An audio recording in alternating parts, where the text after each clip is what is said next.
미국은 트럼프한테 주어진 시간이 2년밖에 없어요.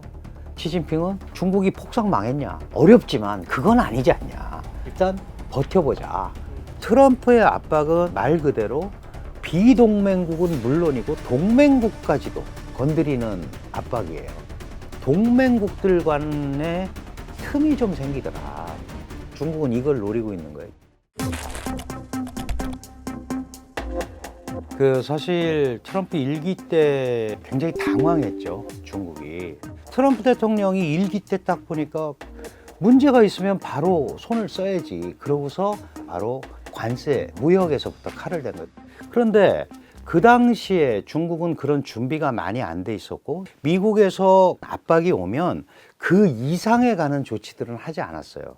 그러니까 예를 들어서 미국이 50을 하면 한 49 정도, 이렇게 해서 이걸 넘어가는 정책은 안 했는데, 요번에는 새로운 2.0 트럼프가 왔을 때 어떻게 해야 되는지에 대한 준비를 더 많이 했죠. 어떤 걸 했냐?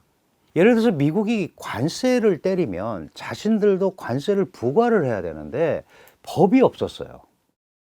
작년 4월 26일에 전국인민대표대회에서 처음으로 관세법을 통과시켰습니다. 이 관세법의 핵심 내용은 뭐냐 하면, 상대가 우리한테 과세를 하면 우리도 거기에 똑같이 보복을 한다라는 게 관세법의 핵심이에요. 그게 12월 1일부터 이미 발효가 돼 있어요. 근데 또 하나 통과시킨 법이 있습니다. 그게 대외관계법이라는 거예요.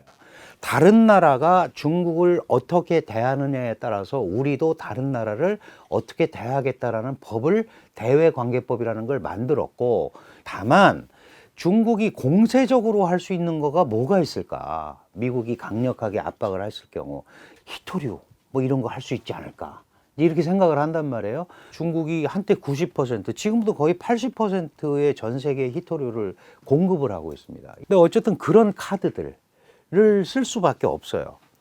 그리고 또 하나는, 미국이 워낙 강력하게 압박을 하면 사실 중국으로서는 다른 방법이 별로 없죠. 이제 미국에는 더 못 팔겠네.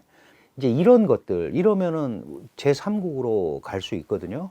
밀어내기 수출을 하는 거예요. 근데 이제 중국이 이런 압박 정책이나 이런 것들을 약간 지구전으로 감내를 할 수밖에 없을 거예요. 제가 지구전이라고 말씀드린 이유가, 이 국제사회라는 게 그렇잖아요. 무슨 정책을 펼쳤다고 바로 나타나는 게 아니고 몇 개월 걸리고 뭐 1년 가서 나타나는 것도 있거든요. 그러니까 이거를 보면서 지켜보고 가겠다는 거죠. 그러면 중국 같은 데는 사회주의 국가고, 시진핑이 3년임을 했고, 경쟁자도 없고, 미국은 아닙니다. 미국은 트럼프한테 주어진 시간이 2년밖에 없어요. 중간 선거가 있잖아요. 4년 대통령이 되고, 대통령 앞에 잘하느냐 못하느냐에 따라서 중간 선거에서 어떻게 될지 몰라요. 중간 선거가 잘못되면 레임덕으로 가는 거죠. 그러니까 이런 부분들로 일단 버텨보자. 시진핑은 우리가 트럼프 일기 4년 버티지 않았냐, 바이든 4년 또 버티지 않았냐, 뭐 중국이 폭삭 망했냐, 어렵지만 그건 아니지 않냐, 이러면서 미국이 예를 들어서 우리 가스 사줘, 우리 농산물 사줘, 그러면 사주겠다는 거죠. 그러면서 이 분위기를 깨지 않고 가는, 지구전으로 가려는 생각을 하고 있다. 그러면 중국은 정치 외교적으로는 어떤 방법을 쓸 거냐 하면, 트럼프의 압박은 말 그대로 비동맹국은 물론이고 동맹국까지도 건드리는 압박이에요. 적성국은 물론이고 멕시코, 뭐 캐나다 이런 데도 건드리잖아요. 그러면 이렇게 압박을 하면 동맹국들 간에 틈이 좀 생기더라. 중국은 이걸 노리고 있는 거예요. 예를 들어서 트럼프 일기 때도 주1미군과 주한미군 방위비, 주둔비 인상안이 나왔을 때, 야, 이거 이러다가 뭐 문제 생기는 거 아니야? 그러고 나서 사실은 이제 미국과 일본도 약간의 갈등이 있고, 우리는 약간 또 틈이 벌어진 부분이 없지 않아 있었어요. 이럴 때 중국이 이런 틈을 파고듭니다. 그래서 굉장히 아이러니하게도 사실은 일본 정부는 중국과 무슨 무역 투자에 관한 차관이나 협정이나 이런 것들이 굉장히 많이 발전했습니다. 사실 우리도 그런 공간이 조금 생겼었죠. 그러니까 지금도 마찬가지예요. 지금도 미국이 러시아 우크라이나 전쟁을 종식시킨다.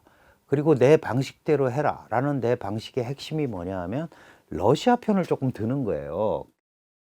이렇게 어정쩡한 상태로 만약에 가게 되면 다른 유럽 국가들은 러시아의 위협이 전혀 감소되지가 않는 거죠. 그러면은 그것도 미국과 EU 간에 틈이 생기는 거예요. 이제 이런 것들을 우회적으로 굉장히 중국은 노린다. 트럼프가 뭐 1대1로 대화를 한다고 하지만 바이든이 해놓은 한미일 삼각협력은 트럼프도 싫다고 그럴 이유가 하나도 없는 겁니다. 그리고 원래 그 쿼드라는 거 들어보셨잖아요. 그죠? 그 인도, 호주, 그 다음에 일본, 미국, 이게 이제 쿼드인데 이 쿼드를 계속 유지하고 하는 게 이게 원래는 원작자가 아베예요. 아베가 원래 열린 뭐 인도 태평양 전략 이랬던 거를 트럼프가 그거 괜찮다. 그래서 중국 압박 전략으로 그거를 마지막에 했고 이거 가지고 조금 부족하다고 생각한 바이든이 오커스라는 걸 만드는 거예요. 영국, 호주, 미국 이렇게 셋이. 그러니까 이런 망들은 트럼프가 볼 때도 아주 괜찮거든요. 그러면 중국 입장에서는 지금 그 안에 갇혀 있는 거잖아요. 그럼 이걸 뚫고 나와야 될 거 아니에요. 지금까지 뚫고 나오는 전략은 1대1로 전략밖에 없는 거예요. 그리고 이 중국이 볼 때 동쪽, 그러니까 이 태평양 쪽은 미국이 딱 있으니까 이쪽으로 나오기가 너무 어려워요. 그러니까 서진 전략을 펼친 거예요.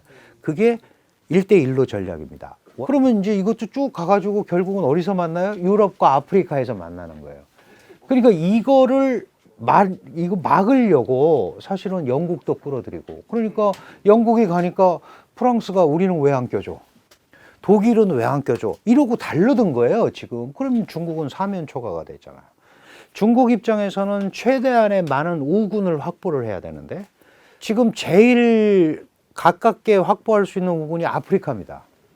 중국도 그렇게 작년에 어려운데도 67조의 원조를 해주겠다. 내가 해줄 테니까 내 편 해라. 그리고 뭐 건설해주고 엄청나게 하잖아요. 근데 역시 키는 어디예요? 자기네가 살고 있는 동아시아 지역입니다.